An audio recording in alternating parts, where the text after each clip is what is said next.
Hi and welcome back to another video on fault analysis. So this is a fault analysis workshop where each week we're going to pick a fault that your pupils commonly make, and we're going to work through the process of identifying the fault, analysing the fault and thinking of remedial action. Now I did do a video sort of explaining a bit more detail about how this all works. So I'll put a little link to that video in the description below, and I'll also put a little link up here somewhere where you can just click through to that if you'd like to sort of get a bit more detail about how this all works. There is a form, a little worksheet that you can download to participate in this video. So this is the worksheet, my fault analysis worksheet.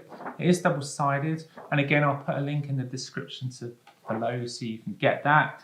And what would be a good idea is to print lots out and then think of all the common faults that your pupils make, fill out a form, a worksheet for each one, and then you can start putting them in a folder and building up like a repertoire of faults and how, most importantly, how you would analyse them and how you would solve those problems. So before we get stuck into the video, just please, if you like the video, give us a like, subscribe for future content, and please leave comments in the notes below about what you'd like me to cover next, like what faults you'd like me to cover, or any other topics of videos, which I am getting a lot through. So thank you to everyone who's commented. I do make notes, and I'm going to work my way through and kind of work on those and get them done for you. Okay, so let's get started. So the fault for this week that I've chosen is stalling. So imagine your pupil stalled at a busy roundabout. I'm sure you've all experienced this with your pupils. So I thought this would be quite a good one to cover. So I've completed in my handwriting a worksheet, and I'm just going to go through my notes and share my thoughts with you. So the fault, the top box, we've identified they've stalled at a busy roundabout.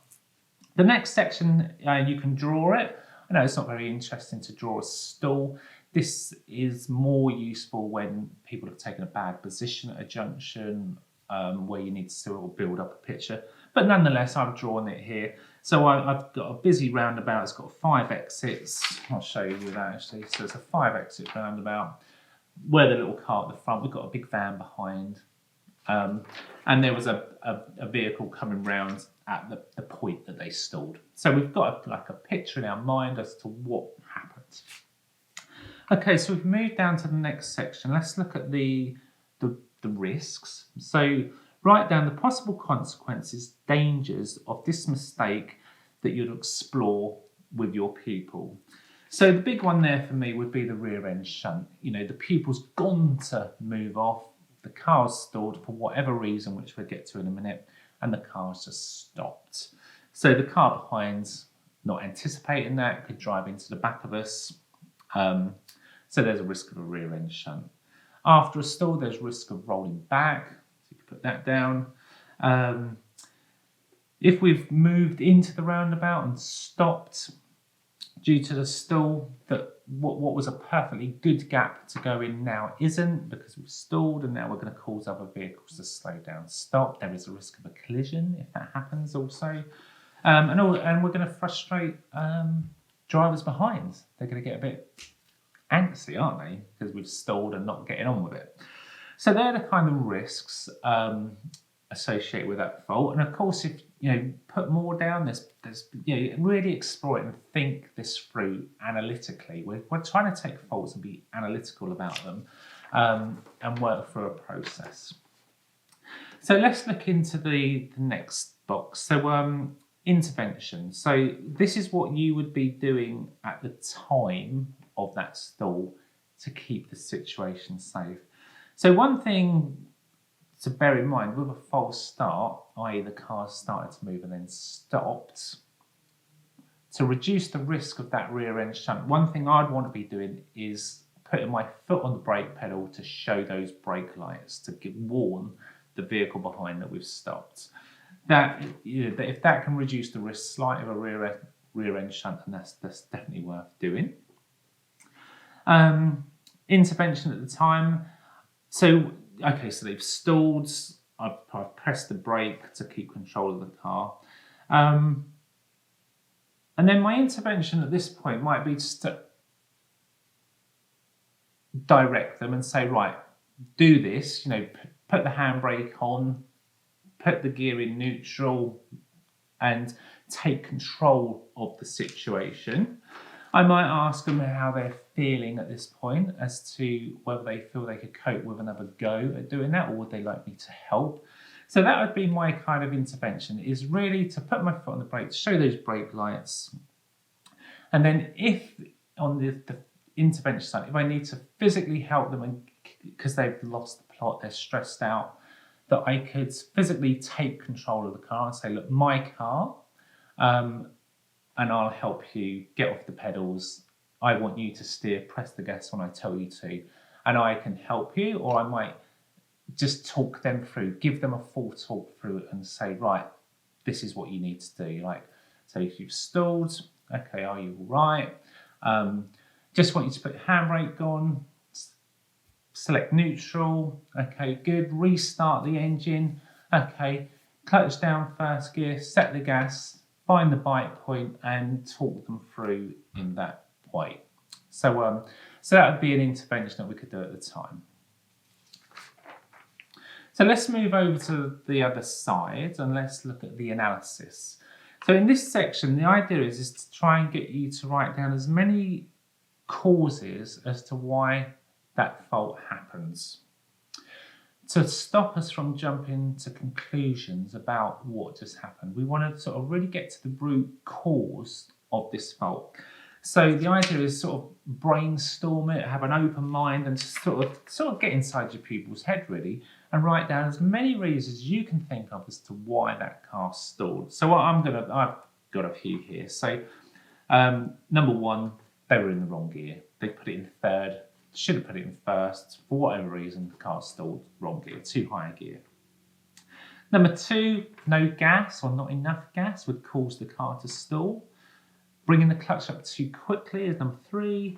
Handbrake not released fully before bringing the clutch up, so like coordination between the hands and their feet.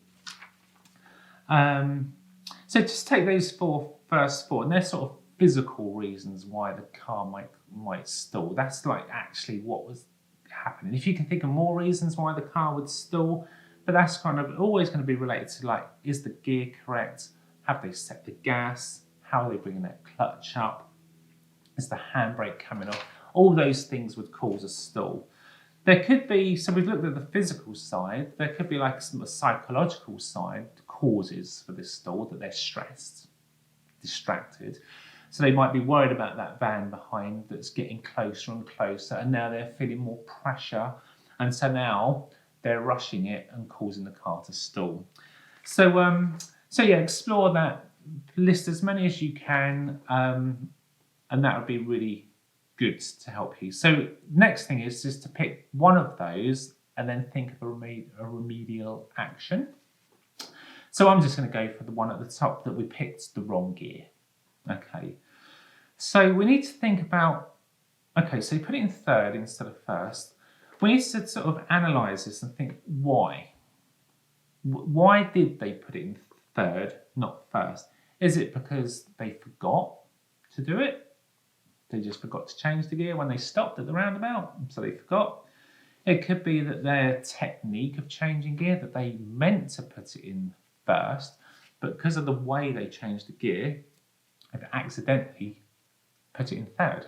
So they thought they was in first, they've actually put it in third. So like technique and how they're actually doing that. It could be that they just lack understanding. They've misunderstood something. They read somewhere in their theory that, let's say it was moving off down a slight incline, and they've misunderstood that using a higher gear would help. They've selected the wrong gear. They put it in third instead of first. So we're thinking remedial action to this. How will this help? So if we look at technique, what technique could they use to help them do this? I'm thinking palming. They could go through the palming method, so they can palm it and confidently know that they've selected the correct gear without having to look down and take their eyes off the roundabout. So technique would be good. Let's say the root cause of them selecting the wrong gear was they just forgot. So they got to the roundabout and forgot. So what would be the remedial action for that? remind them to change gear. If it's a misunderstanding that they just don't quite understand or grasp how the gears work and why they thought third would be a better gear for this particular roundabout to move off in, we would just need to explain how it all works. So that would be an explanation.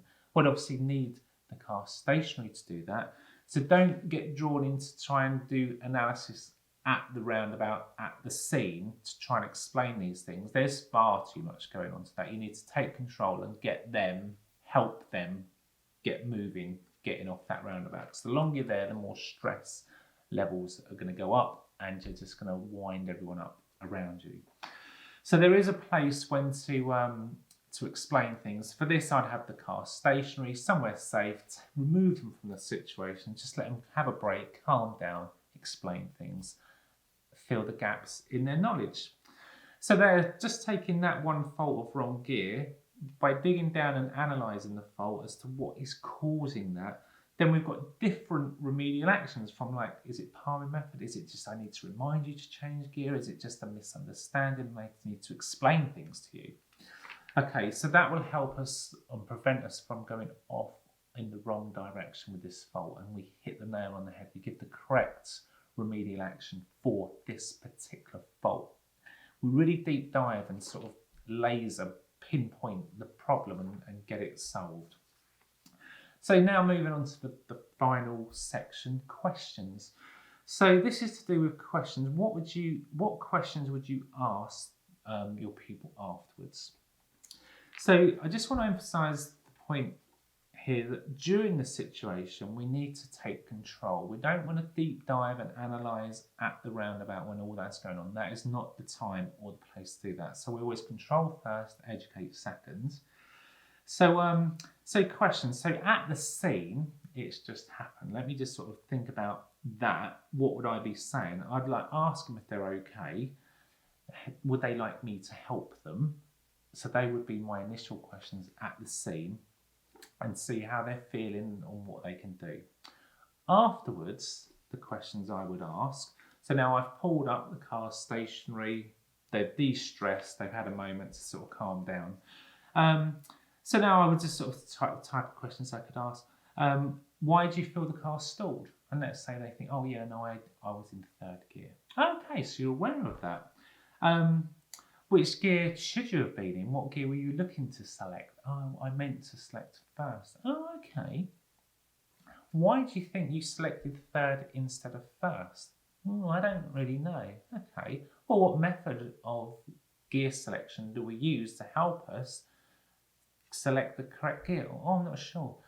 Now, okay, right, let's get into the palming technique.